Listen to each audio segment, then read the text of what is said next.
Cutting through the middle of Buenos Aires is Avenida Nueve de Julio, apparently the widest avenue in the world. And staring down the street in either direction are two massive portraits of Eva Perón, erected on the sides of the Ministry of Public Works building. President Milei isn't a fan of the images, and the government wants to tear the whole thing down. So what's the deal with this building, and why does it matter so much?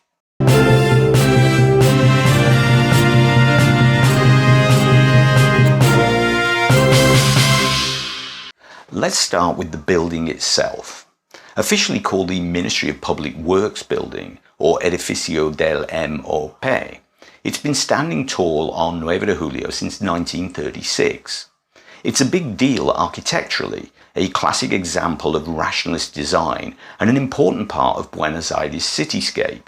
But what makes it really iconic and a tourist photo favourite are the giant portraits of Eva Perón, added in 2011. Eva Perón, or Evita as everyone calls her, is pretty much a legend in Argentina.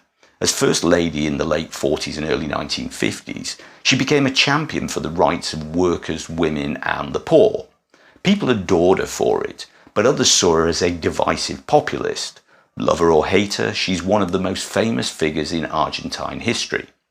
The portraits of Evita were put up during Cristina Fernández de Kirchner's presidency.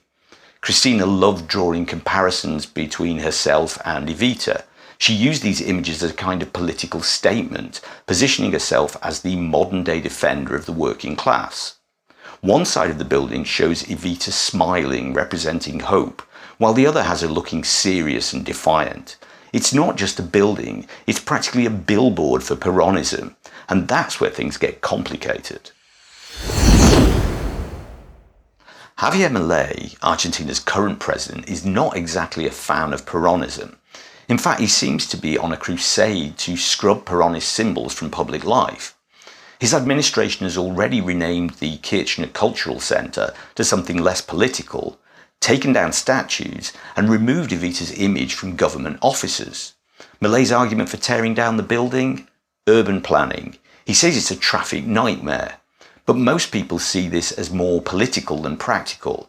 It's not just about traffic, it's about sending a message. To Milei and his supporters, the portraits represent an era of policies they blame for Argentina's economic problems.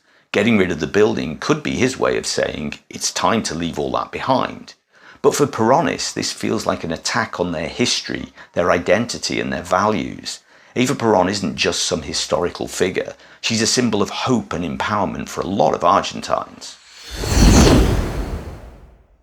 This fight over a building might seem a bit over the top, but it really speaks to something deeper. Argentina is a country that's been shaped and divided by Peronism. Tearing down this building would be a massive statement, not just architecturally, but politically and culturally. For Milei's supporters, it's a step towards a fresh start, away from what they see as decades of mismanagement. But for others, it's like erasing a piece of Argentina's soul. And let's not forget the practical side. What happens if this sparks protests or pushes the opposition into action? The whole thing could create even more tension in an already polarised country. Personally, I've viewed the building and its giant pictures through a foreigner's eyes, without all their political baggage, and I like them. Along with tango, beef and football, Evita is one of the things Argentina is famous for around the world. The images are a tourist attraction, and along with the obelisk and Nueve de Julio Avenue, they're fast becoming an identifying symbol of Buenos Aires, like the Eiffel Tower, Statue of Liberty or London Eye. But what do you think? Should the government tear down the Ministry of Public Works building, or is this a step too far in rewriting history? Leave your thoughts in the comments. Thanks for watching. If you enjoy these deep dives into Argentina's politics and culture, don't forget to like, share and subscribe. If you want to support the channel and get your name on the ticker, you could buy me a coffee in the link below. And I'll see you next time.